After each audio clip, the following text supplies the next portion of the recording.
भूगोल विषय के अंतर्गत भारत की जनसंख्या भाग 2। इसके पहले भारत की जनसंख्या भाग 1 आपको विगत वीडियो में बताया गया था। आज दूसरा भाग है। आज के चर्चा के विषय मुख्य रूप से 3 बिंदु हैं। पहला है भारत की जनसंख्या घनत्व का वितरण, दूसरा जनसंख्या वृद्धि के घटक, और तीसरा है जनसंख्या वृद्धि के परिणाम अथवा प्रभाव। पहला चर्चा का विषय भारत जनसंख्या घनत्व का वितरण। भारत में जनसंख्या का घनत्व आप जानते हैं कि प्रति वर्ग किलोमीटर जो जनसंख्या निवास करती है उसको जनसंख्या का घनत्व कहा जाता है। तो घनत्व में भारत में अगर हम देखें तो 5 तरह के, इसको 5 भागों में विभाजित किया गया है। पहला भाग है अत्यधिक जनसंख्या घनत्व वाले प्रदेश। कुछ प्रदेश ऐसे हैं, कुछ क्षेत्र ऐसे हैं जहाँ बहुत अधिक जनसंख्या का घनत्व पाया जाता है, बहुत घनी जनसंख्या है, प्रति वर्ग किलोमीटर बहुत अधिक जनसंख्या निवास करती है। यहाँ पर 2000 से अधिक 2000 व्यक्ति प्रति वर्ग किलोमीटर से ज्यादा लोग यहाँ निवास करते हैं, उसको कहते हैं अत्यधिक जनसंख्या घनत्व वाले प्रदेश। भारत में इसके अंतर्गत दिल्ली, चंडीगढ़, पांडिचेरी, लक्षद्वीप ये सब स्थान हैं। दिल्ली और चंडीगढ़ ये सब एक तो राजधानी के देश स्थान है, राजधानी हैं, इसलिए यहाँ पर प्रति वर्ग किलोमीटर जनसंख्या 2000 से अधिक पाई जाती है। तो ये क्षेत्र आता है अत्यधिक जनसंख्या घनत्व वाला प्रदेश। इसी तरह दूसरा प्रदेश है अधिक जनसंख्या घनत्व वाला प्रदेश। इसके अंतर्गत 2000 से कम अर्थात 701 से लेकर 2000, 1 किलोमीटर में प्रति वर्ग किलोमीटर 7 से 1 जनसंख्या से लेकर के और 2000 के बीच जहाँ पाई जाती है इसको कहते हैं अधिक जनसंख्या घनत्व वाले प्रदेश। इसमें बिहार, पश्चिमी बंगाल, केरल, उत्तर प्रदेश। यदि जनसंख्या क्यों है, इसका कारण ये है कि ये प्रदेश कृषि की दृष्टि से ठीक है, वर्षा अच्छी होती है, लोगों के रहने की सुविधाएं ज़्यादा हैं, इस कारण से इन प्रदेशों में अधिक जनसंख्या पाई जाती है। तीसरा है मध्यम जनसंख्या घनत्व वाले प्रदेश। इसके अंतर्गत 501 व्यक्ति से लेकर के और 700 व्यक्ति प्रति वर्ग किलोमीटर जहाँ पर निवास करती है जनसंख्या, वो इस श्रेणी में आते हैं। इसमें पंजाब, हरियाणा, तमिलनाडु, दादरा नगर हवेली इत्यादि क्षेत्र आते हैं। यहाँ पर मध्यम जनसंख्या पाई जाती है, न बहुत अधिक है और न बहुत कम है, अर्थात 501 से लेकर के और 700 व्यक्ति प्रति वर्ग किलोमीटर के हिसाब से यहाँ जनसंख्या पाई जाती है। अगला है कम जनसंख्या घनत्व वाले प्रदेश। इसके अंतर्गत उड़ीसा, गुजरात, कर्नाटक, आंध्र प्रदेश, महाराष्ट्र, ये झारखंड, ये सब प्रदेश आते हैं। यहाँ पर 301 से लेकर के 500 व्यक्ति प्रति वर्ग किलोमीटर जनसंख्या पाई जाती है। फिर अंतिम है अति कम जनसंख्या वाले प्रदेश, जहाँ पर बहुत ही कम घनत्व है। इसमें मध्य प्रदेश, छत्तीसगढ़, त्रिपुरा, राजस्थान। ये रहन सहन की दृष्टि से मानव अनुकूल नहीं है। राजस्थान में रेगिस्तानी भाग है बहुत सारा, मध्य प्रदेश में भी जंगलों का क्षेत्र है, पहाड़ी क्षेत्र है, त्रिपुरा भी बहुत ही घने जंगलों का क्षेत्र है, पहाड़ियाँ हैं, इसलिए यहाँ पर मानव निवास की सुविधाएं कम होने के कारण से यहाँ पर बहुत कम जनसंख्या पाई जाती है। तो ये 4-5 भागों में विभाजित किया गया है जनसंख्या के घनत्व के दृष्टि से। दूसरा चर्चा का विषय है जनसंख्या वृद्धि के घटक। जनसंख्या जब वृद्धि होती है इसके कौन कौन से घटक है, किन किन कारणों से जनसंख्या की वृद्धि होती है।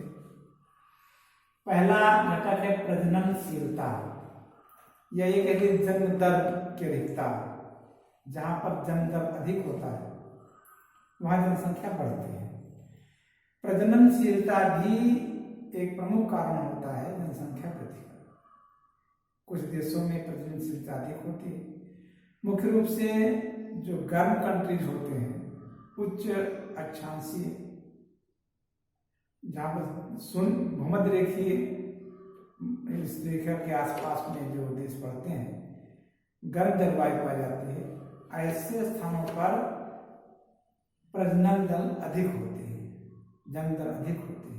इसलिए इन क्षेत्रों में भारत भी उसी के अंतर्गत हो जाता है, इसलिए भारत की प्रजननशीलता अधिक है, इसी कारण से यहाँ पर जनसंख्या अधिक पाई जाती है। अन्य देशों में प्रजननशीलता कम होने से जनसंख्या कम होती है। दूसरा मृत्यु दर, जन्म दर अधिक है और मृत्यु दर कम है। अनेक प्रकार की मेडिकल सुविधाएं हो जाने से, तरह तरह की बीमारियों के टीके बन जाने से, जिस प्रकार की बीमारियां होती थी पहले, इसमें बहुत से लोग मृत्यु प्राय हो जाते, मर जाते थे, तो आजकल नहीं हो पाता है। बहुत सारी सुविधाएं हैं, इसलिए मृत्यु दर की कमी हो रही है, इसलिए भी जनसंख्या बढ़ती है, वृद्धि हो रही है। अगला प्रवास, प्रवास के कारण भी किसी स्थान की जनसंख्या बढ़ती है, दूसरे स्थानों से आकर लोग बस जाना।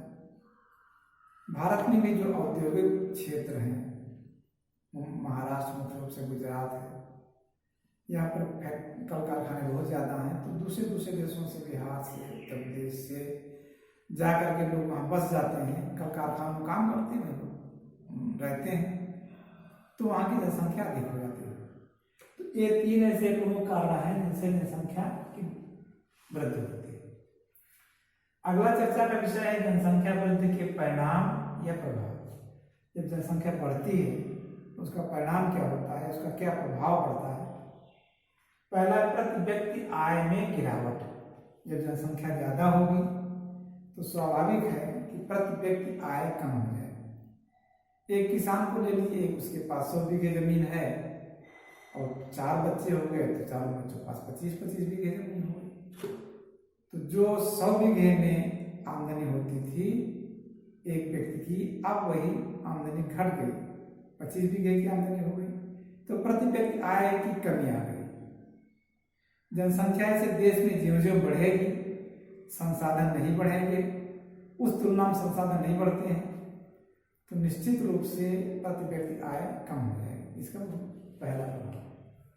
दूसरा है जनसंख्या और पूंजी निर्माण। जनसंख्या का प्रभाव पूंजी निर्माण पर भी होता है।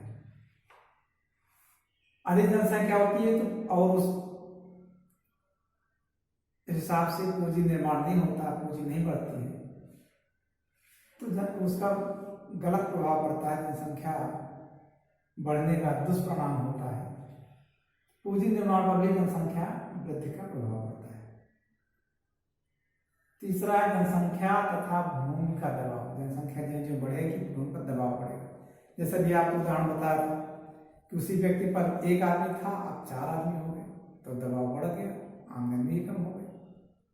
जो जनसंख्या बढ़ती है तो दबाव बढ़ता है और संसाधन कम होते हैं, खाद्य सामग्री भी कम होती है, तो ये सब दुष्परिणाम या प्रभाव होते हैं।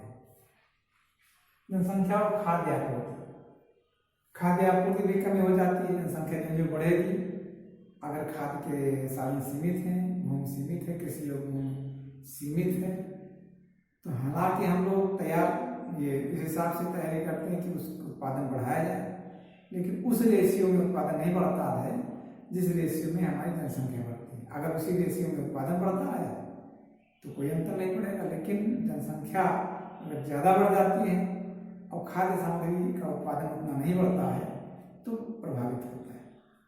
तो जनसंख्या से खाद्य आपूर्ति की कमी हो जाती है। अगला है जनसंख्या और अनुत्पादक उपभोक्ता का भार। जो जनसंख्या बढ़ेगी तो अनुत्पादक उपभोक्ता, एक दो प्रकार के उपभोक्ता होते हैं, जो उत्पादक होते हैं, उत्पादन कार्य में लगे हैं, उनकी आय हो रही है और व्यय हो रहा है। लेकिन उसी में कुछ लोग ऐसे होते हैं जो अनुत्पादक होते हैं। अनुत्पादक कहते हैं जो बुजुर्ग हो गए, बूढ़े हो गए, काम नहीं कर सकते, बच्चे छोटे छोटे काम नहीं कर सकते, छोटे बच्चे और बूढ़े ये अनुत्पादक होते हैं उपभोक्ता, इसमें भी वृद्धि होती है, तो इससे भी आय में कमी आती है। अगला है शिक्षा व्यवस्था। अगर आपके पास 2 बच्चे हैं, 1 बच्चा है, तो उसको आप अच्छी तरह से शिक्षा दे सकते हैं, पढ़ा लिखा सकते हैं, इस पर खर्च कर सकते हैं। और अगर 4-6 बच्चे हो गए तो उनकी शिक्षा और उनकी देखरेख उतनी अच्छी से तरह से नहीं कर सकते हैं, इसीलिए शिक्षा व्यवस्था पर भी प्रभाव पड़ता है। यह एक लिए शिक्षा व्यवस्था जो विद्यालय सरकार के द्वारा प्रोवाइड किए जाते हैं, बहुत ज़्यादा जनसंख्या हो जाने से वो विद्यालय कम पड़ जाते हैं। एक क्लास में जहाँ 50 बच्चे 60 होने चाहिए, 40 होने चाहिए, वहाँ 100 150 बच्चे होते हैं, तो उनको अच्छी तरह से पढ़ाई नहीं हो पाती। ठीक प्रकार से जैसे उनकी देख रेख होनी चाहिए, उनकी शिक्षा व्यवस्था होनी चाहिए, वो नहीं हो पाती है, ये भी प्रभाव होता है। अगला है अंतिम जीवन स्तर। जनसंख्या के बढ़ने से जीवन स्तर में कमी आती है, क्योंकि आय निश्चित रहती है, व्यय बढ़ जाता है, तो स्वाभाविक रूप से जीवन स्तर कम हो जाती है, सुख सुविधाएं कम हो जाती हैं। जो हमारे स्तर में पहले जन स्तर में जैसा होना चाहिए जनसंख्या बढ़ने से, वो स्तर नहीं रह पाता है आमदनी कम होने से, तो इस प्रकार से लोगों का जीवन स्तर भी निम्न हो जाता है, कम हो जाता है। इस प्रकार से आज के दूसरे भाग में जनसंख्या के 3 मुख्य विषय थे: भारत जनसंख्या का घनत्व का वितरण, दूसरा जनसंख्या वृद्धि के घटक, और तीसरा जनसंख्या वृद्धि के परिणाम, दुष्परिणाम या उसका क्या प्रभाव पड़ता है, इसके बारे में आज को बताया गया। शेष आगे अगले वीडियो में बताया जाएगा। धन्यवाद।